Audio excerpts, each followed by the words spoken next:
ಸಂಜು ಸಂಜು ಸಂಜಣ್ಣ.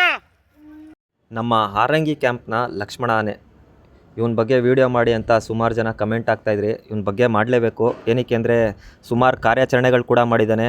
ಈಗ ಫ್ಯೂಚರಲ್ಲಿ ದಸರಾಗೆ ಬರೋ ಆನೆ ಕೂಡ ಹೌದು. ಇವನು ಲಾಸ್ಟ್ ಇಯರ್ ಎಲ್ಲ ಸಬ್ಸ್ಟ್ಯೂಟಲ್ಲಿದ್ದ. ಇವನ ಬಗ್ಗೆ ಮಾತಾಡಬೇಕು. ಏನಕ್ಕೆ ಇವನ್ನ ಪವರ್ಫುಲ್ ಲಕ್ಷ್ಮಣ ಅಂತಲೇ ಕರಿಬೇಕು. ಅಷ್ಟು ಒಂದು ಒಳ್ಳೆ ಫಿಸಿಕ್ ಇರೋ ಆನೆ. ಇವನ ದಂತಗಳು ಕೂಡ ಅಷ್ಟು ಚೆನ್ನಾಗಿದೆ. ತೊಟ್ಲು ದಂತ. ನಮ್ಮ ಗಜೇಂದ್ರ, ಶ್ರೀಕಂಠ, ಈಶ್ವರ ಏನಿದೆ ಸೇಮ್ ಅದೇ ಥರ ಕಾಣುತ್ತೆ. ಎಷ್ಟೊಂದು ಜನ ಇವನ್ನ ನೋಡಿ ಈಶ್ವರ ಮತ್ತು ನಮ್ಮ ಲಕ್ಷ್ಮಣ ಆನೆ ನೋಡಿ ಸುಮಾರು ಜನ ಕನ್ಫ್ಯೂಸ್ ಮಾಡ್ಕೋತಾರೆ.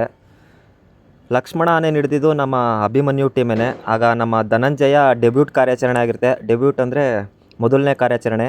ಇವನ್ನ ಕೊಡಗು ಭಾಗದಲ್ಲೇ ಮೀನನ ಕೊಲ್ಲಿ ಅನ್ನೋ ಭಾಗದಲ್ಲಿ ಹಿಡಿತಾರೆ. ಇವನ್ನ ದುಬಾರೆ ಕ್ರಾಲಲ್ಲಿ ಹಾಕಿ ಪಳಗಿಸ್ತಾರೆ.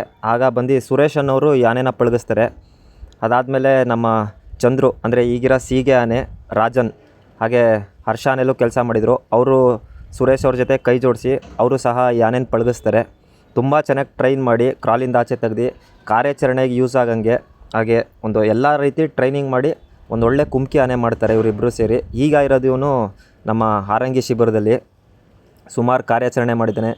ಇವನು ಬಂದು ಮೊದಲನೇ ಕಾರ್ಯಾಚರಣೆ ನಮ್ಮ ದೇವೇಂದ್ರ ಅಂತ ಒಂದು ಆನೆ ಇತ್ತು, ದೇವ ಅಂತ ಕರಿತಿದ್ರು. ಅದು ದುಬಾರೆ ಕ್ಯಾಂಪಲ್ಲಿತ್ತು. ಅದು ಬಂದು ಈಗ ಆಂಧ್ರಾಗೆ ಲಾಸ್ಟ್ ಇಯರ್ ಸೇಲ್ ಆಯಿತು. ಆ ಆನೆ ಮೊದಲನೇ ಕಾರ್ಯಾಚರಣೆ, ಅದು ಕೊಡಗು ಭಾಗದಲ್ಲೇ ಆಗಿರುತ್ತೆ. ಆ ಆನೆ ಕಾರ್ಯಾಚರಣೆಯಲ್ಲಿ ಇವನು ಭಾಗವಹಿಸಿದ್ದ. ಹಾಗೆ ಸುಮಾರು ರೇಡಿಯೋ ಕಾಲರಿಂಗ್ ಆಗಿರ್ಬೋದು, ಹಾಗೆ ಹುಲಿ ಕಾರ್ಯಾಚರಣೆಯಲ್ಲೂ ಭಾಗವಹಿಸಿದ್ದಾನೆ. ಈಗ ರೀಸೆಂಟಾಗಿ ಇವನು ನಮ್ಮ ಬಾಳೆಹೊನ್ನೂರಲ್ಲಿ ಶೌರ್ಯ ಆನೆ ಹಿಡಿತಾರೆ. ಅದು ಸಿಕ್ಕಾಪಟ್ಟೆ ಟಫ್ ಕಾರ್ಯಾಚರಣೆ ಆಗಿರುತ್ತೆ. ಬೆಟ್ಟ ಗುಡ್ಡ ನಡುವೆ ಅದು ಇವನಿಗೆ ಹಗ್ಗ ಕಟ್ಟಿ ಎಳ್ಕೊಂಬರ್ಬೇಕು. ಸುಮಾರು ಜನ ನೋಡಿರ್ತೀರ ವೀಡಿಯೋಲಿ. ಇವನೇ ಅದರಲ್ಲಿ ಪ್ರಮುಖ ಪಾತ್ರ ವಹಿಸಿರ್ತಾನೆ. ನಮ್ಮ ಲಕ್ಷ್ಮಣ ಹಗ್ಗ ಕಟ್ಟಿ ಎಳ್ದು ಅದನ್ನ ಲಾರಿ ತನಕ ಲೋಡ್ ಮಾಡೋ ತನಕ ಕರ್ಕೊಂಬರ್ತಾನೆ ಇವನು. ಅಷ್ಟು ಪವರ್ ಇರೋ ಆನೆ. ಸುಮಾರು 5,000ದಿಂದ 5,500 kg ಬರ್ಬೋದು. ಒಳ್ಳೆ ಫಿಸಿಕ್ ಇರೋ ಒಂದು ಆನೆ. ಇವನ ಬಗ್ಗೆ ಏನಕ್ಕೆ ಮಾತಾಡಬೇಕು ಅಂದರೆ, ಈಗ ನಮ್ಮ ಕಂಜನ್ ಆನೆ ಈಗ ಏನು ದಸರಾಗೆ ಬರಲ್ಲ, ಅದರದ್ದು ಒಂದು ಲಿಸ್ಟಲ್ಲಿ ಇವನು ಕೂಡ ಇದ್ದಾನೆ. ಹೋದ ವರ್ಷ ಎಲ್ಲ ಸಬ್ಸ್ಟ್ಯೂಟಲ್ಲಿದ್ದ ಲಕ್ಷ್ಮಣ. ಈ ವರ್ಷ ಇವನು ಸಹ ಬರೋ ಒಂದು ಚಾನ್ಸಸ್ ತುಂಬಾ ಇದೆ. ಒಂದು 80% ಚಾನ್ಸ್ ಇದೆ ಅಂತ ಹೇಳ್ಬೋದು ಏನು ಮೈಸೂರು ದಸರಾಗೆ ಬರೋಕ್ಕೆ. ಅಷ್ಟು ಲಕ್ಷಣ ಇರೋ ಆನೆ. ಅವನ ದಂತಗಳೇ ಒಂಥರ ತೊಟ್ಲುದಂತ ಆಕರ್ಷಣೆ ಅನ್ಬೋದು ನೋಡೋಕ್ಕೆ. ಇವನು ನಮ್ಮ ಸುಗ್ರೀವ ಏನು ಬರ್ತಾನೆ ಸೇಮ್ ಅದೇ ಥರ ಒಂದು ಫಿಸಿಕ್ ಇರೋ ಆನೆ. ಕೊಡಗು ಭಾಗದೆಲ್ಲ ಸೇಮ್ ಅದೇ ಥರ ಇರ್ತದೆ. ಒಂಥರ ಒಳ್ಳೆ ವೆಯ್ಟಾಗು ಟಸ್ಕು ಎಲ್ಲ ಚೆನ್ನಾಗಿರ್ತವೆ. ಸೊ ನಮ್ಮ ಸಕಲೇಶ್ಪುರ ಆಗಿರ್ಬೋದು, ಕೊಡಗು ಭಾಗ ಎಲ್ಲ ಒಂದು ದಷ್ಟಪುಷ್ಟವಾಗಿರ್ತವೆ. ಈ ಭಾಗದಲ್ಲಿ ತುಂಬ ಒಂದು ಏನು ಬೆಳೆ ಸಿಗುತ್ತೆ ಈ ಆನೆಗಳಿಗೆ. ಅಳಸಾಗಿರ್ಬೋದು, ಒಳ್ಳೆ ಜೋಳ ಆಗಿರ್ಬೋದು. ನಮ್ಮ ಸಕಲೇಶ್ಪುರ ಸೈಡು ಈಗೆಲ್ಲ ಕಾಫಿನೂ ತಿಂತಾಯಿದೆ, ಕಾಫಿ ಗಿಡಗಳನ್ನೂ. ಒಳ್ಳೆ ಒಂದು ಆಹಾರ ಸಿಗೋದ್ರಿಂದ ಬ್ಯಾಕ್ ವಾಟ್ರಸ್ಸು ಒಂದು ಒಳ್ಳೆ ದಷ್ಟಪುಷ್ಟವಾಗಿ ಚೆನ್ನಾಗಿರ್ತವೆ ಈ ಕಡೆ ಸೈಡ್ ಆನೆಗಳು. ಹಾಗೆ ಇನ್ನು ನಮ್ಮ ಲಕ್ಷ್ಮಣ ಬಗ್ಗೆ ಮಾತಾಡಬೇಕು ಅಂದರೆ, ಇನ್ನು ಕಾರ್ಯಾಚರಣೆಗೆ ಬಂದರೆ ಇವನ್ನ ಹಗ್ಗ ಕಟ್ಟಿ ಎಳೆಯೋಂಥ ಒಂದು ರೋಲ್ ಕೊಡ್ತಾರೆ ಇವನಿಗೆ. ಅದರಲ್ಲಿ ಇವನು ತುಂಬ ಚೆನ್ನಾಗಿ ಮಾಡ್ತಾನೆ. ಈಗ ನೆನ್ನೆ ನಡೆದಂತಹ ರಾಮನಗರ ಕಾರ್ಯಾಚರಣೆಯಲ್ಲಿ ನಮ್ಮ ಏಕಲವ್ಯಂಗೆ ಕೊಟ್ಟಿದ್ದರು. ಅದೇ ಥರ ಇವನು ಒಂದು ಒಳ್ಳೆ ಪವರ್ ಇರೋ ಆನೆ.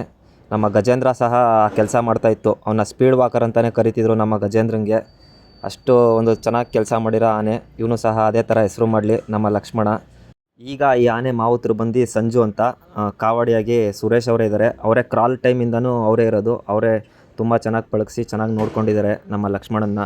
ಹಾಗೆ ಸುಮಾರು ಆನೆಗಳಿದೆ ದಸರಾಗೆ ಬರೋಕ್ಕೆ. ಬಂಡೀಪುರದಿಂದ ಪಾರ್ಥ ಸಾರಥಿ ಅಂತಿದೆ, ಶ್ರೀರಾಮ ಇದೆ, ನಮ್ಮ ಲಕ್ಷ್ಮಣ ಇದೆ, ಹರ್ಷ, ಸುಮಾರು ಆನೆಗಳಿದೆ. ಸುಮಾರು ಜನಕ್ಕೆ ಎಷ್ಟೊಂದು ಆನೆಗಳು ಇಷ್ಟ. ಆದರೆ ಕೆಲವು ಆನೆಗಳು ಮೆನ್ಷನ್ ಮಾಡ್ತಾರೆ ಕಮೆಂಟಲ್ಲಿ, ಆ ಆನೆ ಬರಬೇಕು, ಈ ಆನೆ ಬರಬೇಕು ಅಂತ. ಆದರೆ ದಸರಾಗೆ ಬರಬೇಕು ಅಂದರೆ ಫುಲ್ಲಿ ಟ್ರೈನ್ಡ್ ಆಗಿರಬೇಕು. ಒಂದು ಕಾರ್ಯಾಚರಣೆ ಮಾಡಿ ಪಟಾಕಿಗೆ ಎದುರಬಾರ್ದು. ಆ ಥರ ಒಂದು ಆನೆನ ನಮ್ಮ ಡಾಕ್ಟ್ರ್ ಆಗಿರ್ಬೋದು, ಅರಣ್ಯಾಧಿಕಾರಿಗಳದು ಸೆಲೆಕ್ಟ್ ಮಾಡ್ತಾರೆ. ನಿಮಗೆ ಯಾವ ಆನೆ ಇಷ್ಟ ಕಮೆಂಟ್ ಮಾಡಿ. ಹಾಗೆ ಈ ವಿಡಿಯೋನ ಶೇರ್ ಮಾಡಿ. Thank you.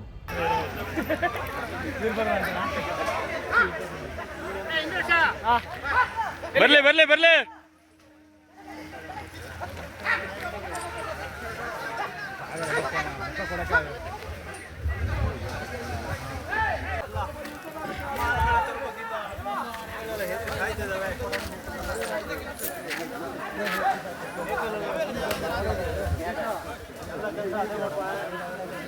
ಮಸ್ತ್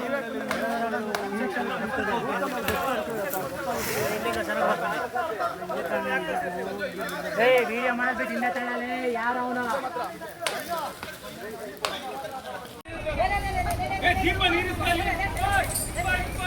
ನೀರು ಇಸ್ಕ ಅಂದ್ರೆ ಯಾವನು ಇಸ್ಕೊಳೋದು ಹೇಳೋದು ಬಿಟ್ರೆ